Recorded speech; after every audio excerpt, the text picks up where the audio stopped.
Welcome to Legal Keys, unlocking time, revenue, and results. The podcast that connects you with the people, technologies, and trending topics shaping the modern legal landscape. From cutting-edge AI innovations to high-growth marketing strategies and everything in between.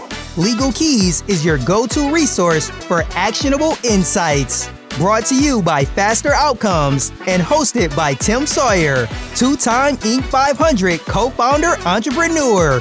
We're here to help you navigate the tools and trends driving success in today's legal world.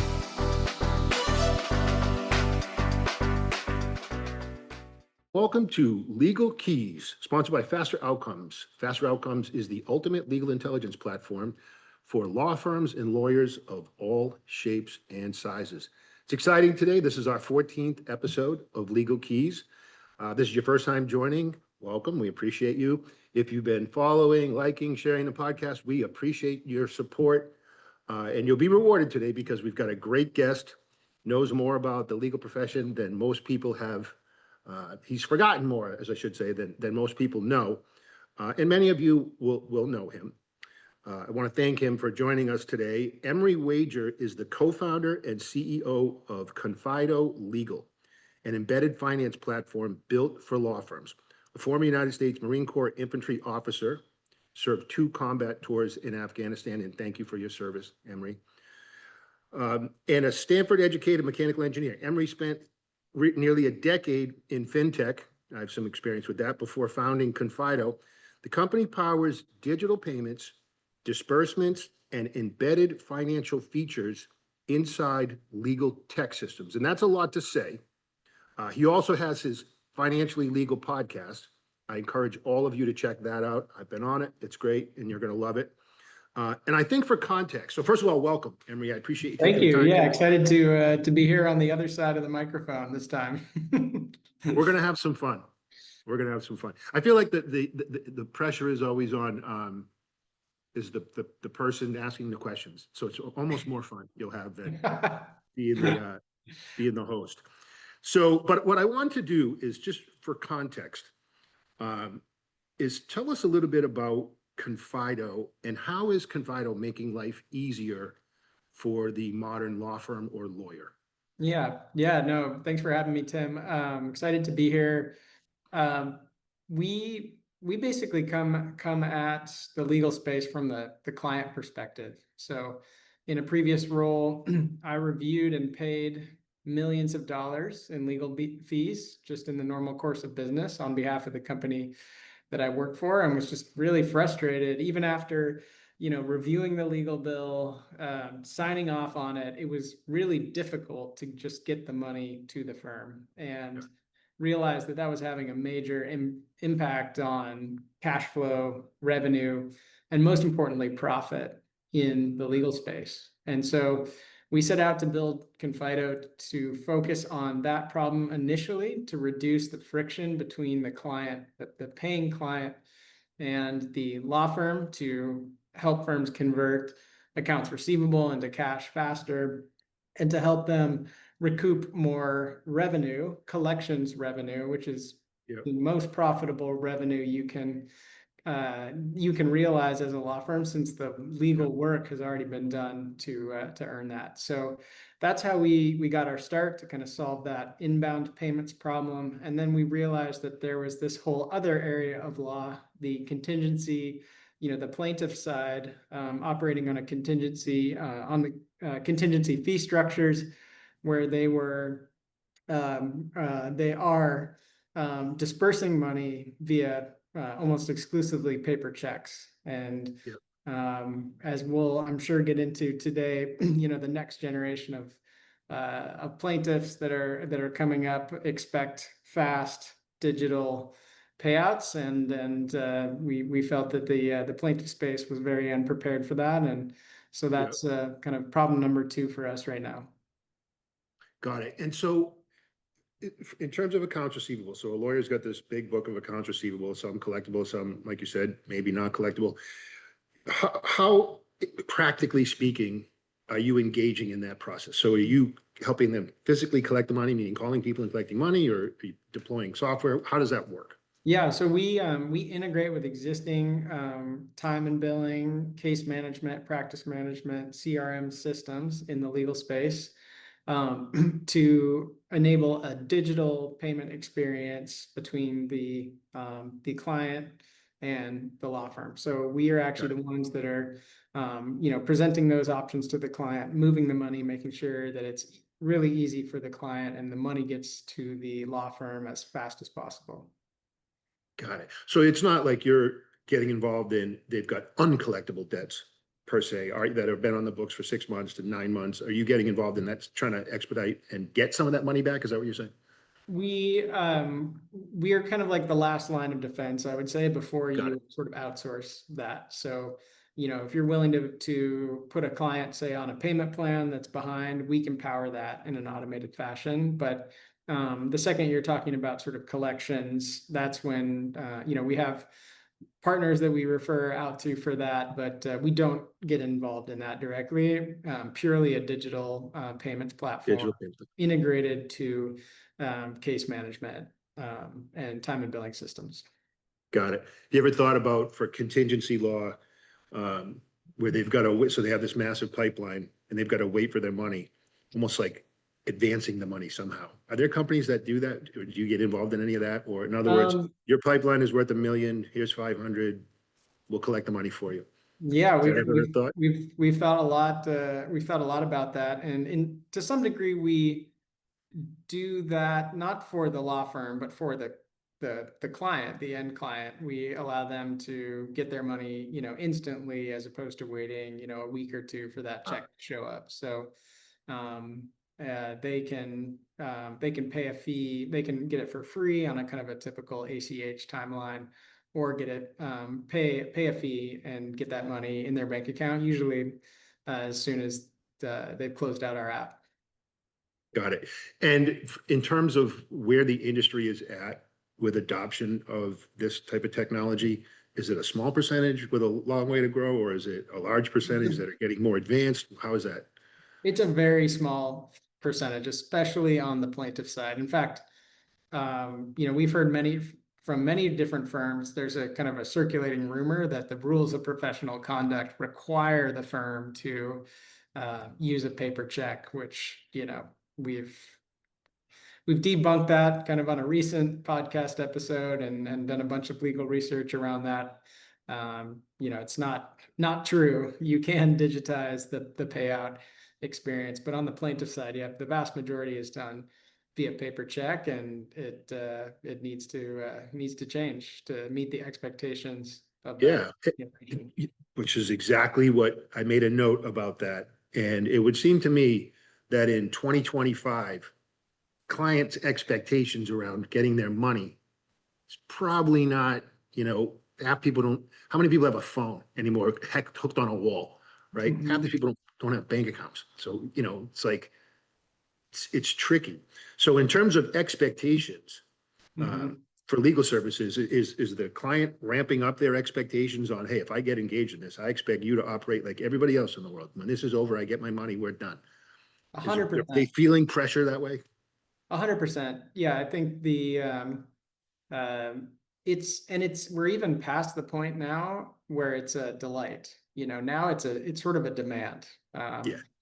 Clients, there's a lot of data out there, studies that if clients have to wait more than a couple days or even more than a day to get their payout, they're going to go to a different brand. Right. And so it's past the point of, hey, we can delight our clients. It's like it needs to happen, or else, folks are going elsewhere. I mean, when was the time you deposited a paper check?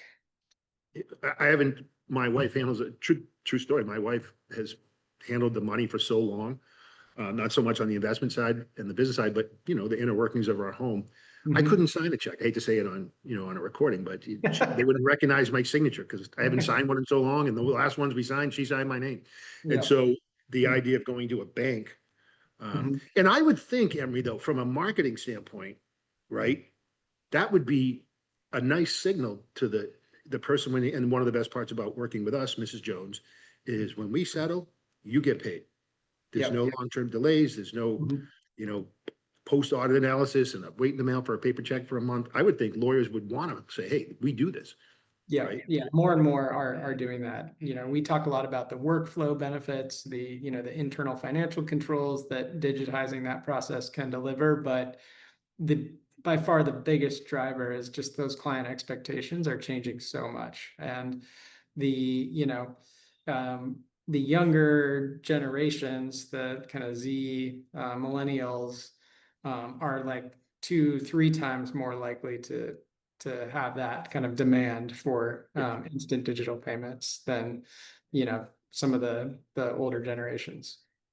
Yeah, it would make sense to me. I mean, I'm not a lawyer by trade, and it would seem to me like that old process. Now, again, there may be some belief, some hangover belief that you got to do that, right? But clearly what you're saying is you don't. I wouldn't want the brain damage, right?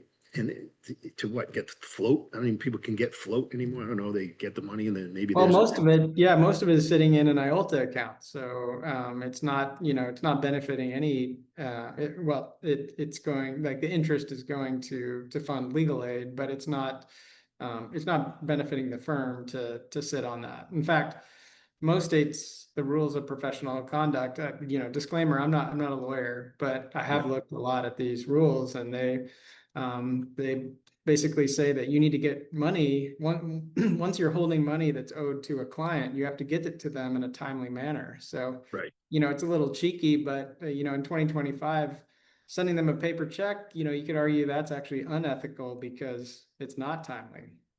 Yeah, I agree. Which brings us to another question. I know you work with a lot of lawyers. I know you're a Stanford guy. You know what you're talking about. And as an AI guy, I see a lot changing, this being one of them, and I'm grateful, which is why I love the podcast, because I learn more every week about the legal profession. I feel like I'm getting, not a practical law degree, but certainly in the periphery, secondary and tertiary law degree for sure, the mechanics of it. So in your experience, as you're looking at this, what are some of the other common inefficiencies that are still dragging down legal workflows?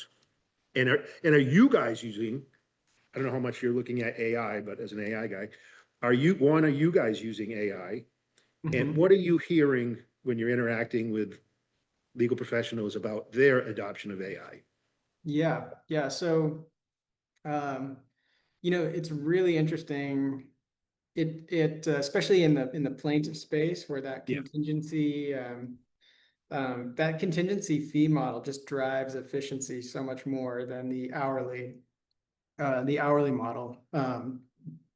And what I'm seeing is that the best firms are heavily using AI and other current technologies to drastically reduce operating costs. And what that's doing is creating sort of an arms race on CAC, customer acquisition cost. Yeah. And so marketing and kind of customer acquisition cost is among the top firms is going through the roof as they compete with that sort of operating cost that they don't have anymore. So I think the one of the sort of the next frontiers is, as operating efficiencies continue to need to be found. And I would argue I'm that making a note. the disbursements process is one very untapped area to further reduce operating cost there. But really using current technology to rein in that customer acquisition cost arms race, and be really, really efficient, and to leverage your happy existing client base to get new clients, as opposed to spending, on general marketing stuff like billboards and whatnot. But you just said something very profound, and I applaud you for that. The idea that on the personal injury side, so contingency-based law, unlike the billing hour, efficiency translates to bottom line dollars and real spendable dollars. And what you just said makes so much sense, because I hear lawyers saying, oh, it's cost of pay-per-click ads, the cost of local service ads going on, everything's going up. Because there's more money being diverted to that part of the business. Mhm. What an interesting concept. So it's a boon for the marketing industry, right? Because they're getting a lot more dollars.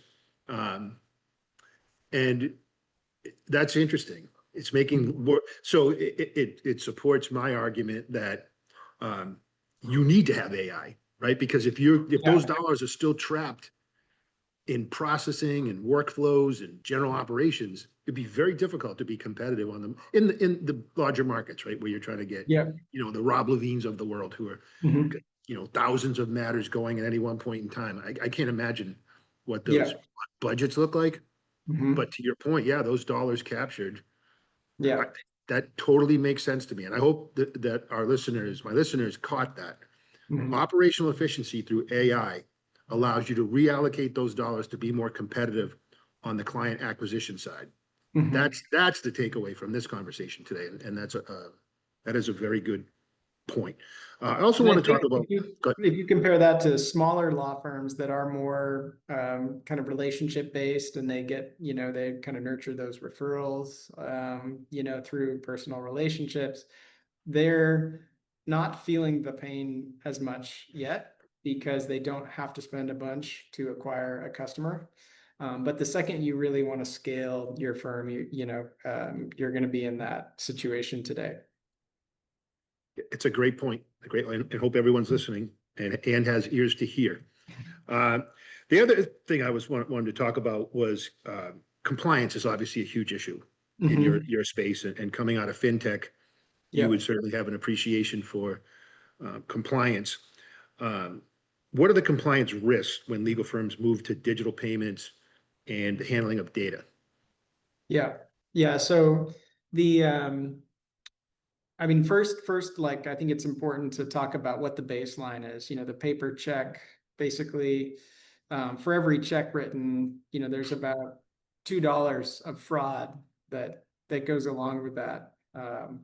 So, if you're, if you're doing $50 million a year in settlements via paper check, there's about $100,000 of loss being created in that system, whether you as the firm are paying for it directly, or if your bank is covering it, and you're paying for it indirectly. There's a huge loss percentage on kind of this in the status quo. And so I think it's important to have that baseline before you start thinking about transitioning to digital payments that may seem scary because it's new and it's not as familiar as the paper check. But the paper check is one of, if not the most dangerous way to send money these days. So that baseline is important. As you're transitioning to digital, just making sure that you have a good process to authenticate the person who's going to be accepting that payout. You don't want that to be sent kind of willy-nilly, unauthenticated through email. You want to have a verification process to know that the right person is going to receive the right amount at the right time. So that's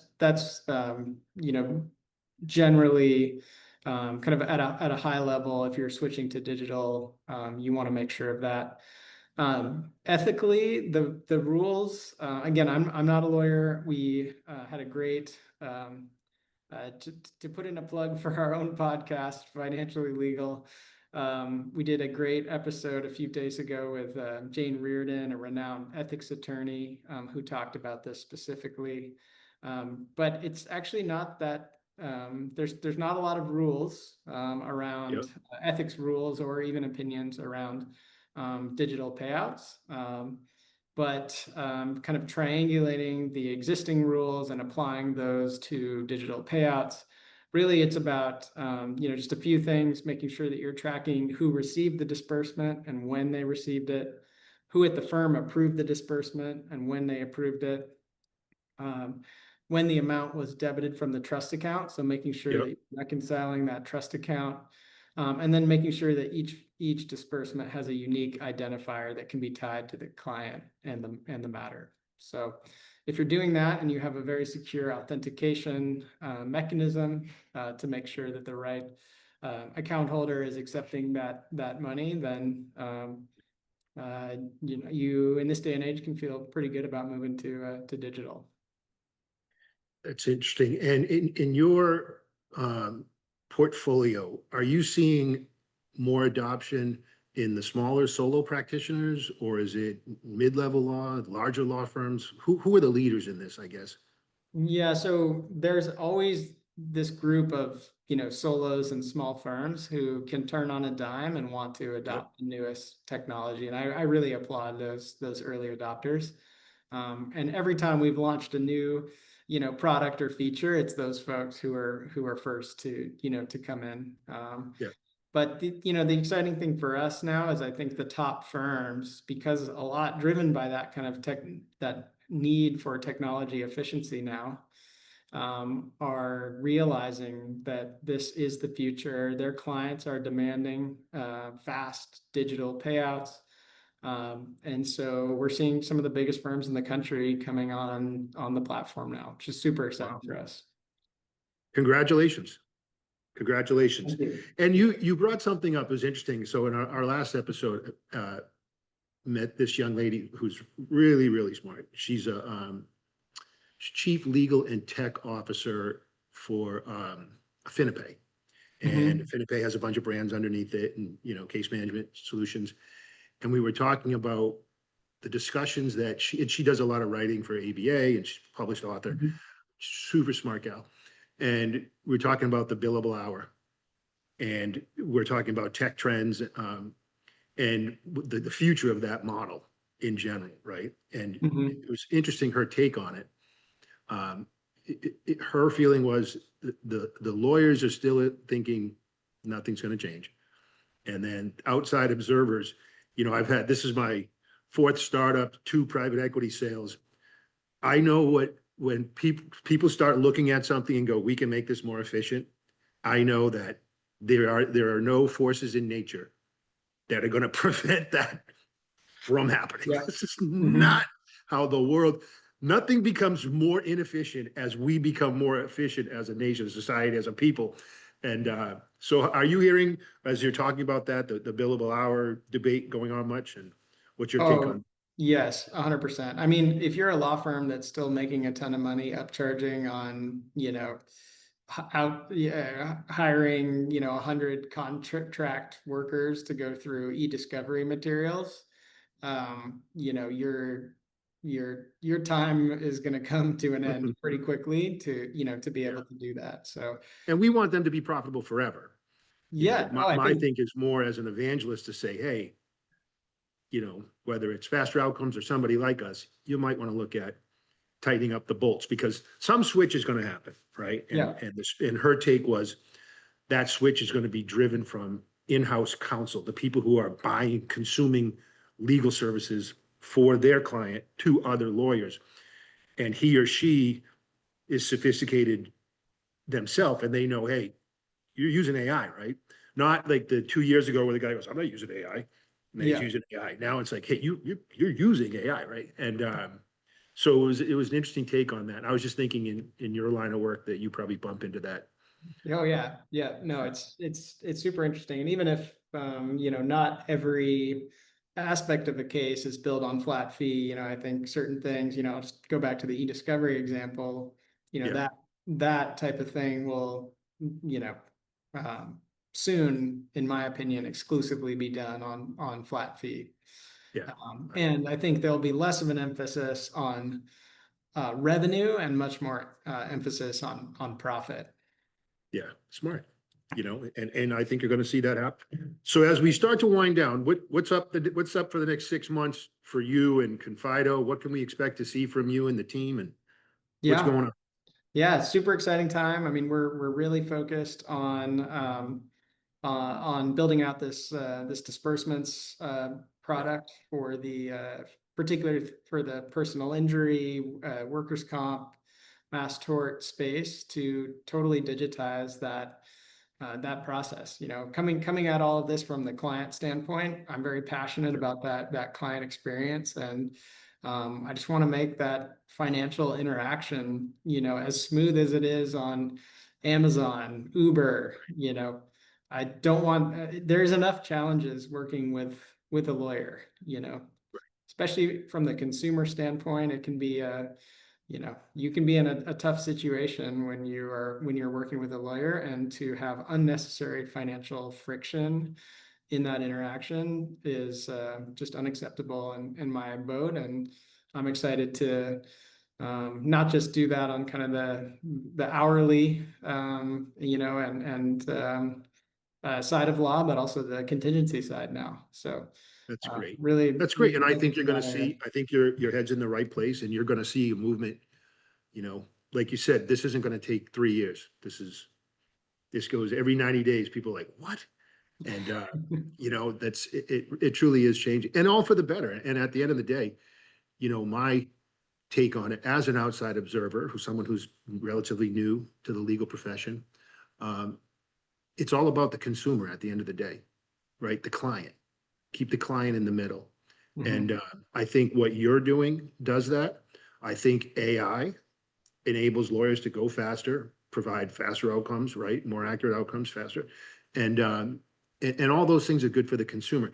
And if we all stay together, both the companies that are supporting the law firms, and we all stay focused on the client and supporting the client in their journey, the ones who do that the best are going to be the ones who ultimately win and scale and grow.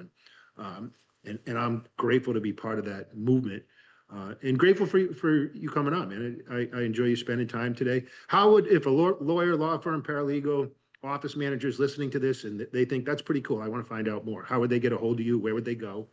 Yep. Confidolegal.com is a great place to get started.